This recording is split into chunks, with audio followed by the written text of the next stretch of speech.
Hi friends, welcome to our channel. இப்போ நம்ம பக்கோடா குழம்பு எப்படி செய்கிறதுன்னு பார்க்கலாம். எண்ணெய் நல்லா காஞ்சதுக்கப்புறம் கொஞ்சம் வெந்தயம் போட்டுக்கலாம். வெந்தயம் போட்டுட்டு அடுத்தது நம்ம கடுகு சேர்த்துக்கலாம். கடுகு கொஞ்சமாக போட்டுட்டு கடுகு நல்லா வெடியணும். வெடிஞ்சதுக்கப்புறம் நம்ம வெங்காயம் சேர்த்துக்கலாம். வெங்காயம் தேவையான அளவு நான் ஒரு 4, 5 பேருக்கு செய்யறதுனால ஒரு 4 வெங்காயம் 5 வெங்காயம் கிட்ட நான் போட்டுக்கிறேன். வெங்காயம் போட்டுட்டு அப்புறம் கொஞ்சம் கருவேப்பிலை போட்டு வதக்கிக்கலாம். நல்லா வதக்கி பொன்னிறமாக ஆகணும். அது வரைக்கும் நம்ம வதக்கிக்கலாம். வெங்காயம் நல்லா பொன்னிறமாக ஆயிடுச்சு. நம்ம இப்போ கொஞ்சம் இஞ்சி பூண்டு பேஸ்ட்டை சேர்த்துக்கலாம். ஒரு 1/2 ஸ்பூன் சேர்த்துக்கலாம். 1/2 ஸ்பூன் சேர்த்துட்டு நம்ம வதக்கி விடலாம் வெங்காயத்தோட. நல்லா வெங்காயமும் இஞ்சி பூண்டு பேஸ்ட்டும் வதங்கினதுக்கப்புறம் நான் தக்காளி சேர்த்துக்கிறேன். தக்காளி ஒரு 4 தக்காளி எடுத்துக்கிறேன். தக்காளி சேர்த்துட்டு தக்காளி நல்லா வெந்ததுக்கப்புறம் ஒரு 1/2 ஸ்பூன் அளவுக்கு மஞ்சள் பொடி சேர்த்துக்கிறேன்.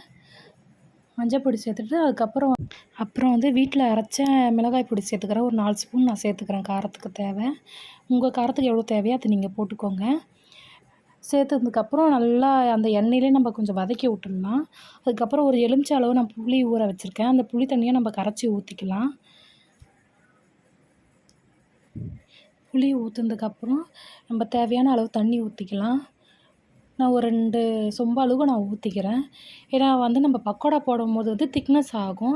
குழம்பு திக்காகிடும்னால கொஞ்சம் தண்ணி ஒரு 2 சொம்பு அளவுக்கு நான் ஊற்றிக்கிறேன். உங்கள் தேவைக்கு நீங்கள் ஊற்றிக்கோங்க.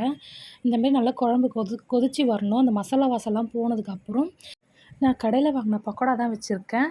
அந்த பக்கோடா நான் இப்போ குழம்புல போட்டுக்கிறேன். நல்லா மிக்ஸ் பண்ணி விட்டுக்கலாம். போட்டுட்டு நல்லா கொதிக்கட்டும். கொஞ்சம் ஸ்லோவாக வச்சுக்கோங்க அடுப்பை. நல்லா கொதித்து வந்ததுக்கப்புறம் இதுமாரி கொஞ்சம் திக்னஸ் கொடுத்துரும். நீங்கள் இன்னும் கொதிக்க வச்சுன்னா கொஞ்சம் தூளாகிடும். அதனால் நம்ம லைட்டாக ஒரு 5 நிமிஷம் கொதிச்சதுக்கப்புறம் நம்ம எடுத்துடலாம். நல்லா கொதிச்சதுக்கப்புறம் கருவேப்பிலை மேலே தூவி விட்டுக்கலாம். நல்லா எண்ணெயும் பிரிஞ்சு வந்துருச்சு. உங்களுக்கு போக போக இன்னும் கட்டியாயிடும். நல்லா சூடான சாப்பாடெலாம் பெசஞ்சு சாப்பிட்டா அருமையாக இருக்கும் பக்கோடா குழம்பு. உங்கள் வீட்டில் ட்ரை பண்ணி பார்த்துட்டு எப்படி இருக்குன்னு சொல்லுங்கள். சப்போர்ட் பண்ணுங்கள் என்னுடைய சேனலை. தேங்க்யூ. பாய்.